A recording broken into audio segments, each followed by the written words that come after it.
నేను నా దుకాణం కూడా కూర్చుంటే సార్ వచ్చిండు శ్రీనివాస్ యాదవ్ మన కేసారు ఇద్దరు వచ్చిండ్రు ఆడ బండి దిగిండు దిగితే నీకు ఈ చౌరస్ మీద బండి దుకాణం ఎవరు పెట్టమన్నారు అమ్మ నిన్న అడిగింది నన్ను కేసీఆర్ అడిగిండు శ్రీనివాస్ యాదవ్ వెనుకకున్నాడు అయ్యా మరి నా కాళ్ళ నొప్పులు కాళ్ళ చేతుల నొప్పులు నాకు ఇప్పుడు మొగడు లేడాయే మరి నేను ఎట్లా బతకాలి ఇక్కడ కూర్చొని ఈ సిగరెట్లు ఈ బిడీలు అమ్ముకొని బతుకుతుందని చెప్పిన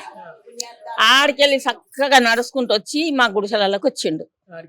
ఆడికెళ్ళి ఈ మాట ఇవ్వాలన్న లోకమన్నా ఇంత ఇన్నా సరే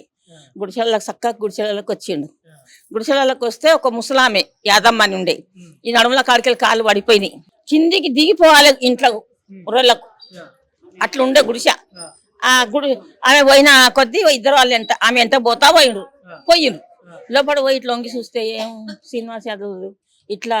మనుషులకి ఇంత కష్టం ఉంది అని గుడ్లలో నీళ్ళు దిగినాయి ఆయనకు ఇప్పటికైనా నేను 10 మందిలో మాట్లాడతా గుడ్లల్లో నీళ్ళు తిరిగినాయి మా కేసీఆర్ కును శ్రీనివాస్ యాదవ్ వచ్చిండ్రు అయితే ఇళ్ళకు బేరం పెట్టిండ్రు కూల కొట్టిండ్రు మా ఇండ్లు కట్టించిండ్రు